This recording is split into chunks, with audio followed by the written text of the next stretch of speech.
Assalamualaikum warahmatullahi wabarakatuh. Bismillahirrahmanirrahim. Alhamdulillahirabbil alamin wa bihi nasta'in wa ala umuri dunya waddin.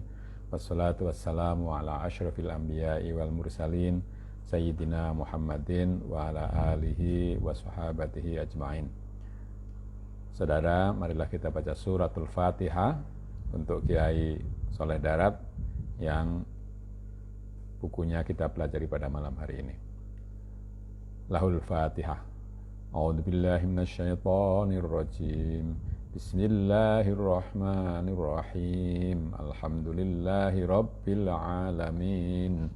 Ar-Rahmanir Rahim. Maliki yaumiddin. Iyyaka na'budu wa iyyaka nasta'in. Ihdinas siratal mustaqim, siratal ladzina an'amta 'alaihim ghairil maghdubi 'alaihim waladdallin. Amin.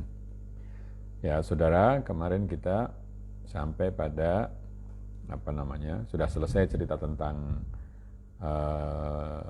Tolut dan Jalut serta Nabi Dawud. Lalu setelah itu tentang kelebihan nabi, satu nabi atas nabi yang lain. Ya.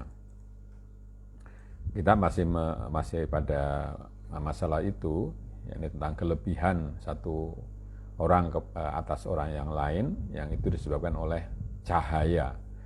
Ya, karena semua makhluk itu diciptakan dalam keadaan gelap. Lalu dilontarkan cahaya dari Allah sehingga siapa yang mendapat cahaya itu menjadi terang, sedangkan orang yang tidak mendapat cahaya tetap dalam kegelapan. Bismillahirrahmanirrahim. Mongko tatkalane ngungkuli nur wahdaniyah ing atase zulmat insaniyah ala zulmat di insaniyatin Nabi Muhammad SAW mongko dadi sirna lan rusak zulmah wujude Nabi kelawan sabab tajallane sifatul jamal lan jalal. Ketika cahaya keesaan itu mengungkuli, melebihi gelapnya kemanusiaan Nabi Muhammad SAW, maka hilang dan rusaklah gelapnya wujud Nabi karena nampaknya, karena terbukanya sifat keindahan dan sifat keagungan dari Allah. Krana saben-saben syai' iku apa dari langgenge zulmatul wujud. Karena setiap sesuatu itu adanya itu seukuran dengan adanya kegelapan wujudnya. Jadi ketika ada sinar dari Allah, maka kegelapan wujudnya itu menjadi sirna, artinya wujud kegelapannya itu menjadi hilang. Semonolah langgenge ing dalem panggonan saking pira-pira panggonane syahwat. Monggo krana setuhune Kanjeng Nabi sallallahu alaihi wasallam iku ora langgeng ing dalem endi-endi panggonan lan endi-endi makan. Krana Nabi sallallahu alaihi wasallam iku wus fani saking zulmatu wujud lan bagi binuril wujud. Mulane den namani nur.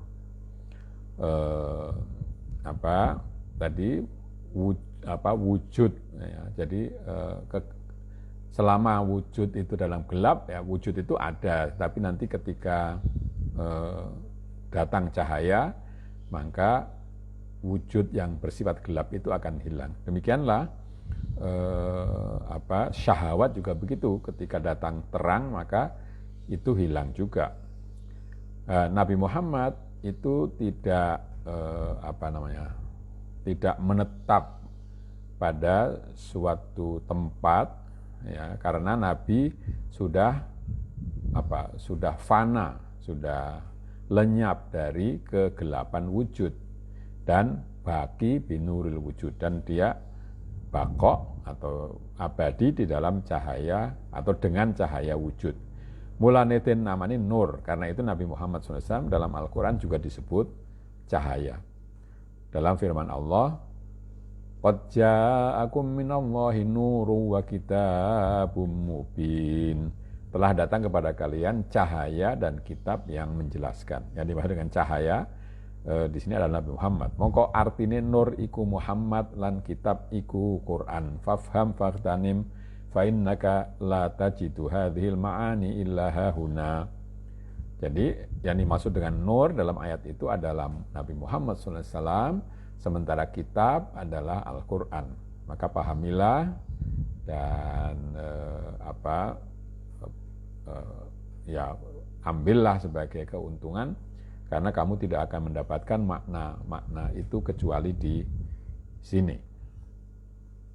Lantat kalane wis tutur subhanahu wa ta'ala saking, mungkin tutuk ya. Mongko tatkala wis tutuk subhanahu wa ta'ala saking fadlul khawas, mongko nuli nuturaken, mungkin nutur betul. Lantat kalane wis tutur subhanahu wa ta'ala saking fadlul khawas, mongko nuli nuturaken subhanahu wa ta'ala saking ikhtilaful awam lan pontro pantane awam. Setuhune mangkono kabeh iku kelawan masyiatillah, ora kok masyiatil khalqi, tegese ora kok karepe ngawam dhewe, ora. Mongko ngendika subhanahu wa ta'ala, ketika Allah sudah menjelaskan atau anugerah atau ya kelebihan atau anugerah dari orang-orang yang khusus, kan kemarin fadl Allah itu diberikan kepada orang semuanya umum, dan ada yang diberikan kepada orang-orang tertentu. Nah, dua-duanya sudah disebutkan. Maka lalu Allah menyebutkan perbedaan orang awam dan kelompok kumpulan atau kelompok-kelompoknya atau jenis-jenisnya.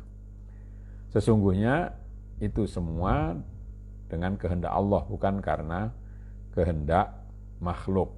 Maksudnya bahwa perbedaan orang awam dan pengelompokan itu bukan karena kehendak orang awam sendiri.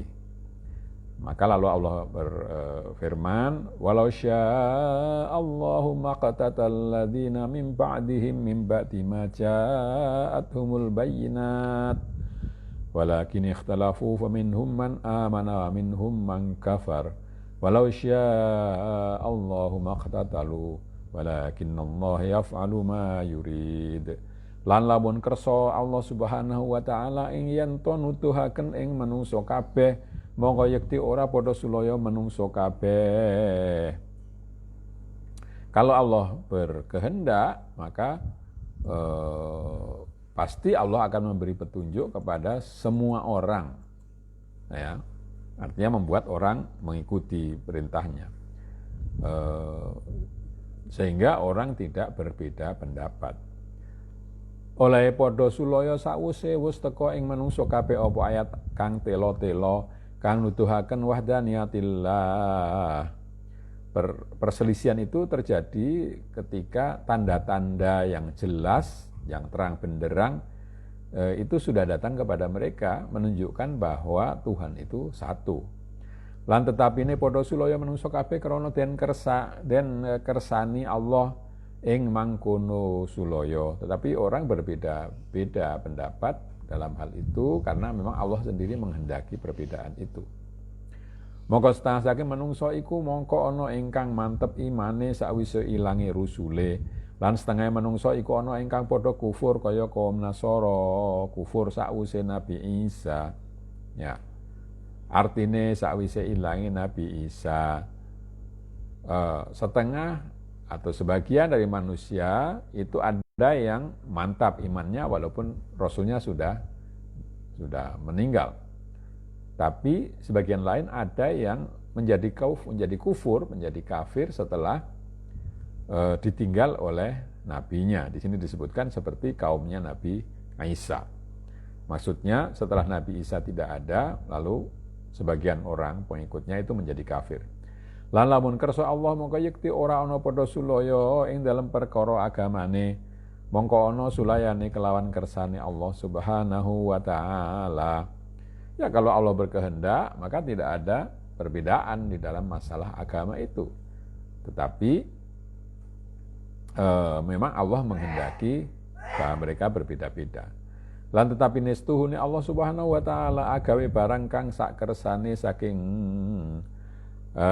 kersa paring taufik ing wong kang sak kersane lan paring khidlan ing wong kang sak kersane. Ya, tetapi Allah itu ya katakanlah bebas ya. Allah itu berkehendak untuk Allah itu bisa saja melakukan apa saja yang dikehendakinya, seperti memberikan petunjuk kepada orang tertentu dan membiarkan orang lain di dalam kesesatan. Itu sesuai dengan kehendak Allah. Artine paring iman ing Umar bin Khattab lan paring kufur ing Abu Jahal sartane karo padha wis ningali pira-pira ayat lan pira-pira mukjizat. Yahdi may yasha wa yudhillu may yasha. Ya, artinya sebagai contoh, Allah memberikan petunjuk kepada Umar bin Khattab sehingga dia beriman, dan sebaliknya memberikan kekufuran kepada Abu Jahal. Padahal kedua-duanya sudah melihat ayat-ayat ya, dan mukjizat-mukjizat. Allah memberikan petunjuk kepada siapapun yang dikehendakinya dan menyesatkan siapapun orang yang dikehendakinya. Ya. Yakni setuhune kaum kabeh iku padha sulaya ba'dane wis ana rasul kang wis nggawa pira-pira mukjizat lan pira-pira ayat wadihat. Jadi sesungguhnya kaum atau orang-orang semua itu berbeda setelah ada rasul yang membawa berbagai mukjizat dan membawa ayat-ayat yang jelas, yang terang benderang. Iku kabeh kelawan masyiatillah wa kudratillah, ora kena den aturi apa kersane. Itu semua karena kehendak Allah dan kekuasaan Allah. Allah tidak boleh diatur apa kehendaknya. Mongko setengah kaum iku ana ingkang tetep mantep kelawan iman ba'dane ilangi rasul. Ora padha owah-owah lan ora tinggal lakune rusul, lan setengah kaum iku padha kufur ba'dane wis jumeneng hujatul bayinat, lan sakwise netepi bi satu rasul atau tetepe bi satu rasul kaya Nasara lan Yahudi. Jadi sebagian kaum itu ada yang tetap mantap hatinya, imannya, meskipun rasulnya sudah tidak ada lagi dan tidak berubah, tidak meninggalkan petunjuk atau contoh dari rasulnya. Tapi sebagian lain kufur setelah walaupun hujjah bayinat, walaupun argumen-argumen yang jelas serta sudah ada nabi yang datang, tetapi mereka tetap kufur saja seperti orang Nasrani dan orang Yahudi. Mangkono kabeh iku bi iradatillah walakin Allah yaf'alu ma yurid. Itu semua karena kehendak Allah, sedangkan Allah itu berbuat apa saja yang dikehendakinya. Artine setuhune Allah iku paring taufik ing wong kang sak kersane marang tongat lan iman kelawan fadhole Allah bloko. Ora kelawan sabab sawiji-wiji lan paring khidlan ing wong kang sak kersane marang maksiat lan kufur kelawan adile Allah bloko. Ora krana den iktiradi ing dalem kratone lan ing dalem gaweane. Itu semua terjadi karena kehendak Allah, dan Allah melakukan apa yang dikehendakinya. Maksudnya bahwa Allah itu memberikan petunjuk, memberikan pertolongan kepada orang yang sembarang yang dikehendakinya untuk taat dan iman dengan karunia Allah semata, bukan karena hal-hal lain. Dan sebaliknya Allah memberikan khidlan itu lawan dari taufik. Kalau taufik itu memberikan petunjuk, bimbingan, kalau khidlan itu dibiarkan dalam kesesatan pada orang yang dikehendakinya sehingga berbuat maksiat dan kufur dengan keadilan Allah semata, bukan karena disanggah di dalam atau di apa di ya i'tirad itu disanggah atau disalahkan dalam kekuasaannya dan di dalam perbuatannya. Wus matur sawiji rajul marang Sayyidina Ali bin Abi Thalib saking perkarane qadar, ya Amirul Mukminin, kula aturi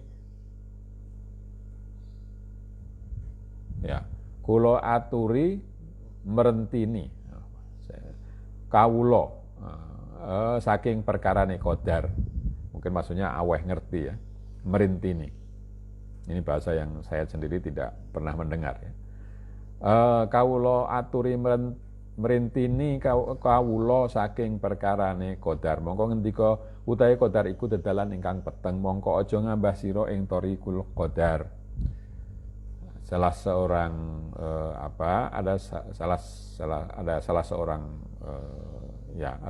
ada seseorang bertanya kepada Amirul Mukminin pada waktu itu Khalifah Ali bin Abi Thalib mengenai masalah qadar. Dia bertanya, wahai Amirul Mukminin, wahai panglimanya orang yang beriman, saya bertanya, saya minta Tuhan menjelaskan kepadaku tentang masalah qadar.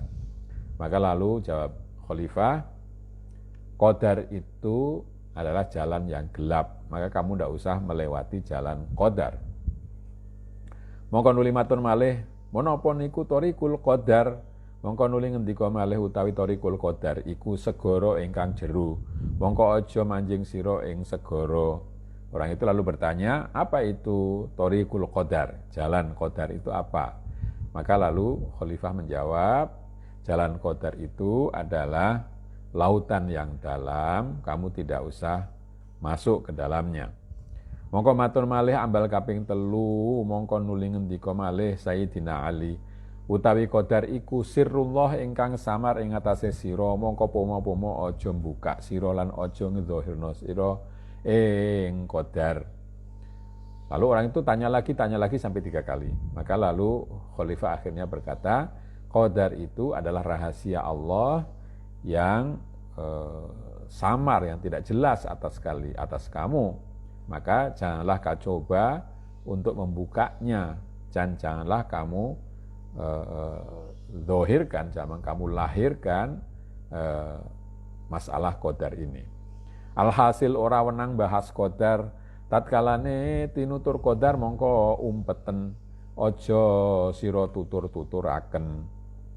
Kesimpulannya ya tidak boleh membahas qadar, dan kalau ada qadar, ada orang yang membicarakan qadar, maka simpanlah itu, tidak usah kamu bicarakan kepada orang lain.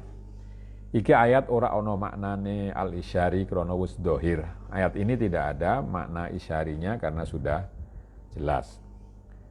Elam werwa sira setuhune angel-angele perkara lan abot-abote perkara ing ngatasi menungso iku badlun nafsi fil qital lan badlul mali fil infaq. Ketahuilah bahwa hal yang paling sulit dan perkara yang paling berat bagi manusia itu adalah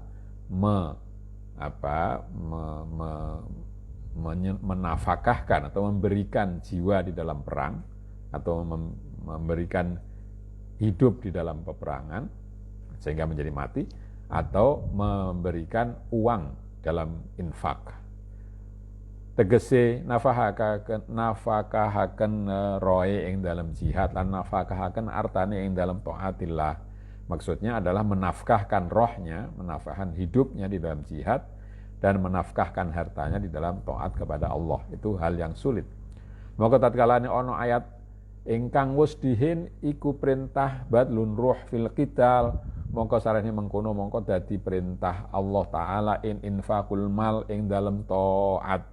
Faqala ta'ala, karena ayat sebelumnya sudah berbicara tentang bagaimana menafkahkan roh di dalam perang, perintah untuk menafkahkan roh di dalam perang, maka sekarang Allah menyebutkan infak, harta di dalam ketaatan.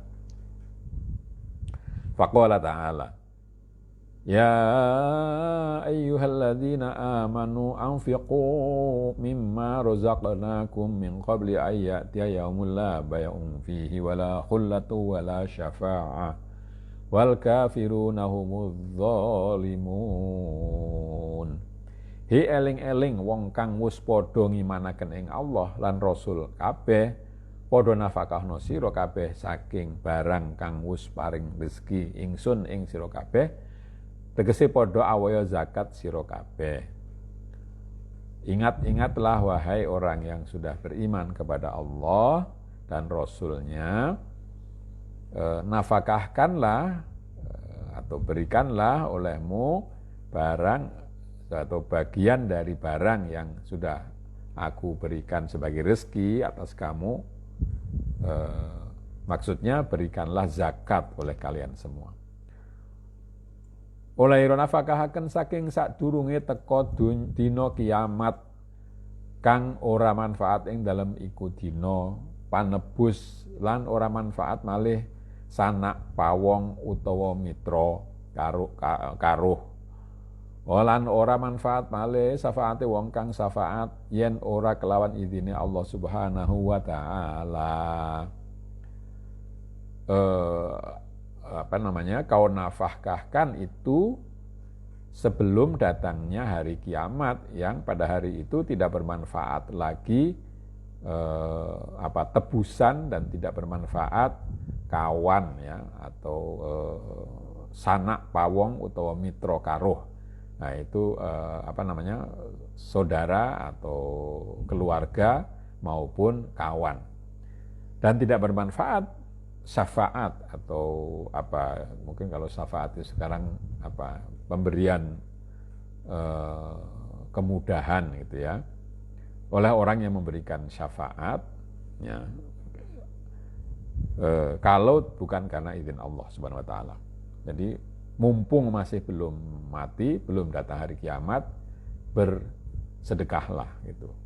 Utawi dina ingkang mangkono iku dina kiamatul kubra, utawi wong kang padha kafir kabeh iku ingkang padha zalim kelawan ora gelem nglakoni infak utawa padha nyelehaken ing ibadah marang liyane Allah Subhanahu wa taala. Hari seperti itu adalah hari kiamat kubra, kiamat yang besar, akhir dari dunia ini. Adapun orang yang kafir itu zalim, orang yang tidak menempatkan perkara pada tempatnya yang sebenarnya dengan cara tidak mau melakukan infak atau beribadah kepada yang selain Allah. Yani artinis tuhune mukminin kabeh iku den perintahi infakul mal kelawan wajib kaya zakatul wajib. Wakila umum manggone zakat lan manggone sedekah sunah. Wakila wajib infakul mal ing dalem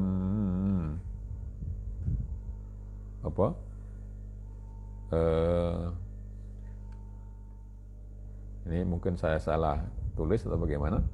Dalam wakila wajib infakul mal ing dalem prabote saya kira. Prabote jihad oleh den kon infak sadurunge teka dina kiamat.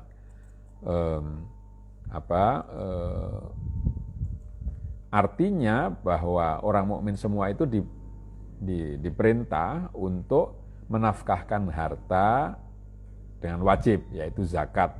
Seperti zakat yang wajib atau umum, baik zakat maupun sedekah sunat. Ada juga yang mengatakan bahwa wajib infak itu di dalam hal pengadaan barang-barang untuk jihad.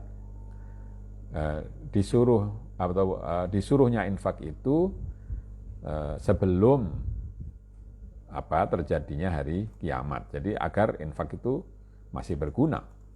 Utawi maksude iki ayat setuhune Allah Subhanahu wa taala iku perintah ing kawulane kabeh kelawan infakul mal sadurunge mati kelawan sekira-kira teka kawula marang Allah hale tanpa nggawa apa-apa kelawan ijen. Qala ta'ala wa laqad ji'tumuna furada kama khalaqnakum awwala marratin wa taraktum ma khawwalnakum wara'a dhuhurikum.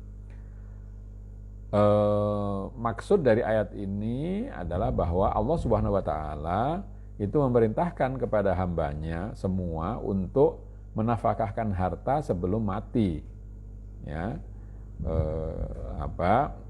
Karena manusia nanti datang kepada Allah tanpa membawa apa-apa dan sendirian, sebagaimana firman Allah, dan sungguh kamu datang kepada kami, kepada Allah maksudnya, sendiri-sendiri, furoda, sebagaimana kami ciptakan kalian di awalnya juga sendiri, dan kamu meninggalkan apa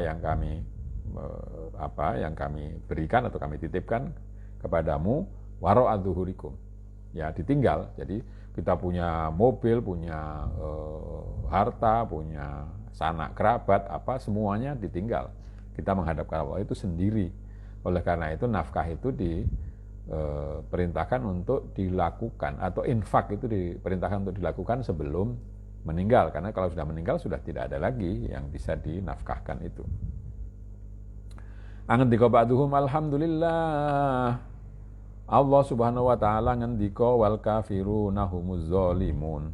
Tujune orang ngendika wa zalimuna humul kafirun. Ada orang ulama yang berkata alhamdulillah karena Allah berfirman orang-orang kafir itulah orang-orang yang zalim. Tapi bukan dibalik, orang-orang zalim adalah orang-orang kafir. Jadi alhamdulillah bunyinya itu al-kafiruna humudz zalimun. Orang-orang kafir adalah orang yang zalim. Tidak orang-orang zalim adalah orang-orang kafir. Artine setuhune kafirin iku ingkang padha zalim sekira-kira ora ana padha gelem dihenaken amal soleh sadurunge patine lan sadurunge pupute. Maksudnya atau artinya sesungguhnya orang-orang kafir itu adalah orang yang zalim. Yakni mereka tidak mau mendahulukan amal soleh sebelum mati dan sebelum kesempatannya habis. Utawi sira kabeh ya mukminun aja padha nurun kelakuane kafirin. Sedangkan kamu orang-orang mukmin, kamu janganlah meniru kelakuan orang kafir, artinya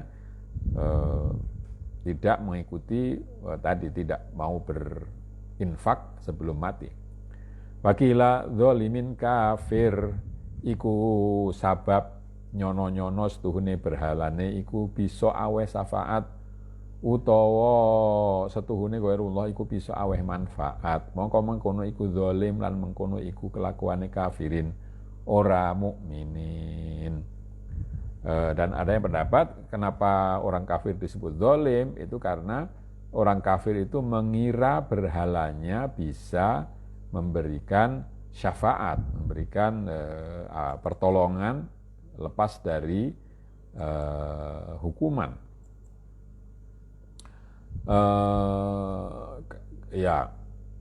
Atau mereka mengira bahwa yang selain Allah itu bisa memberikan manfaat. Maka yang demikian itu zalim karena persangkaan yang tidak benar tadi. Itu adalah kelakuannya orang kafir, bukan orang mukmin. Ya.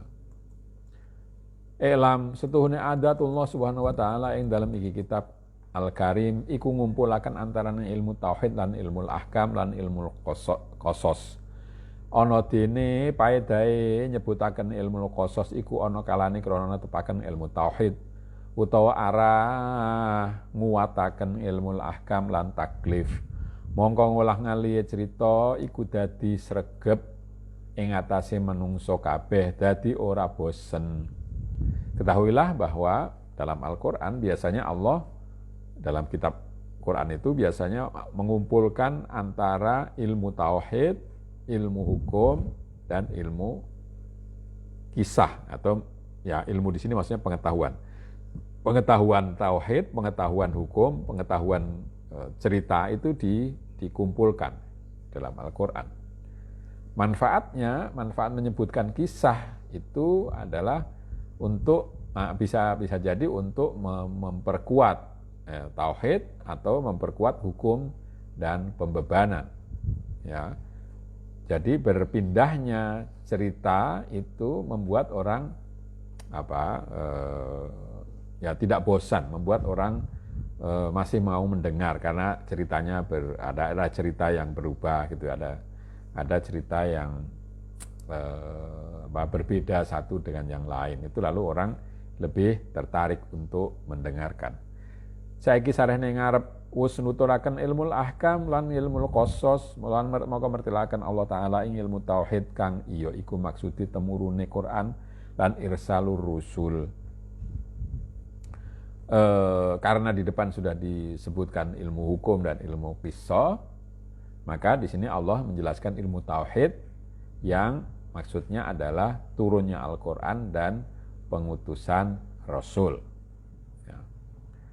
Qala ta'ala Allahu la ilaha illa huwal hayyul qayyum la ta'khudhuhu sinatu wa la naum lahu ma fis samawati wa ma fil ard man dhal ladzi yashfa'u 'indahu illa bi idhnihi ya'lamu ma baina aydihim wa ma khalfahum wa la yuhituna bi syai'in min 'ilmihi illa bima syaa' wasi'a kursiyyuhu samawati wal arda wa la ya'uduhu hifdzuhuma wa huwal 'aliyyul 'azim. Ya, ini ayat kursi ya.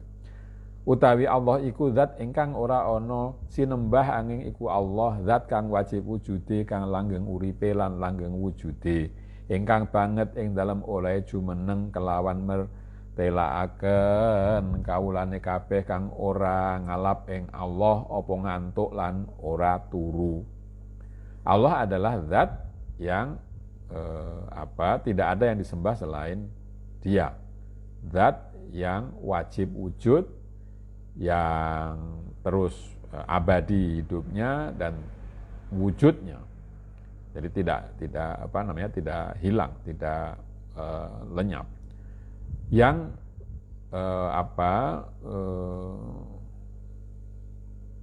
qayyum ya, dia yang yang berdiri, yang berdiri dengan tegak, menjelaskan mertikelaken, bukan mertikelaken tadi. Mertikelaken kaulane kabeh ya, berdiri tegak dalam mertikelaken itu bisa berarti membuat orang menyelesaikan masalah ya, atau mungkin di sini artinya mendukung, mungkin begitu ya, mendukung hambanya semua, dan yang zat yang tidak pernah ngantuk dan tidak pernah tidur, tidak terkena ngantuk dan tidak terkena tidur. Kaduwe Allah iku barang kang ana ing dalem pitung langit lan pitung bumi, kabeh kagungane Allah. Kelawan ngeratoni lan dadekaken ing sekabehane makhluk kabeh. Segala yang di langit dan di bumi itu menjadi miliknya, dan dialah yang merajai serta menjadikan semua makhluk. Ora ana wong sawiji ingkang wani matur marang Allah Subhanahu wa taala nuwunaken tulung utawa nuwunaken ngapura marang wong sawiji, ora angin wani nuwunaken syafaat kelawan izine Allah. Tidak ada orang yang berani nantinya di hari kiamat berani minta kepada Allah Subhanahu wa taala, memintakan tolong untuk memaafkan seseorang ya, kecuali kalau dengan izin Allah. Lan iya iku izine Allah ing syafaat marang para anbiya lan para mursalin, dan izin Allah untuk memberikan syafaat itu hanya diberikan kepada para nabi dan para rasul.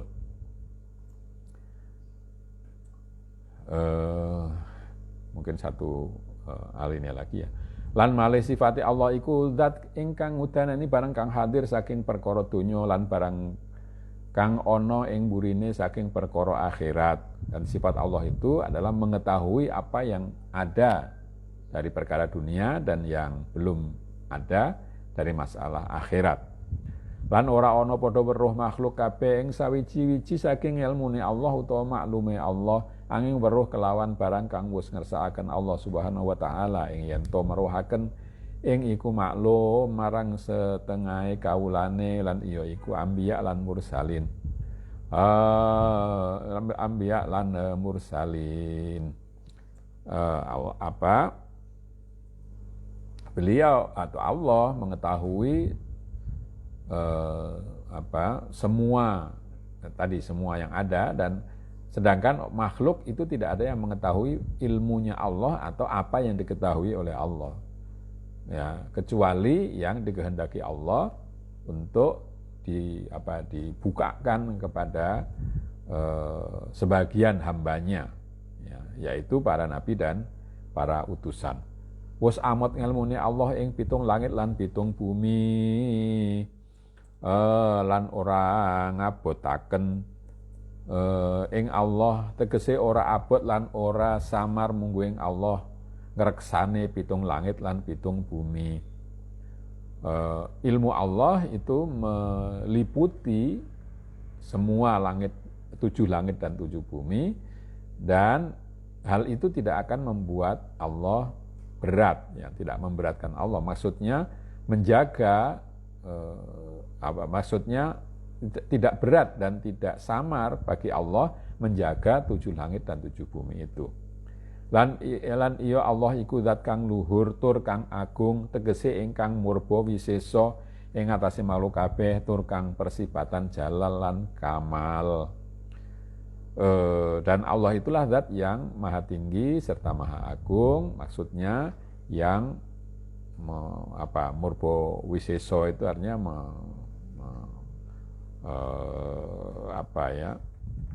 yang mempunyai kekuasaan atas makhluk semua dan bersifat agung serta bersifat sempurna. Itulah terjemahan dari ayat kursi yang dibuat oleh Kiai Soleh Darat. Tafsirnya kita sampaikan setelah ini, sekarang hari Rabu ya, jadi 2 malam lagi. Demikianlah pengajian pada malam hari ini. Kita akhiri dengan membaca hamdalah. Alhamdulillahirabbil alamin. Kurang lebihnya saya minta maaf. Akhirul kalam. Assalamualaikum warahmatullahi wabarakatuh.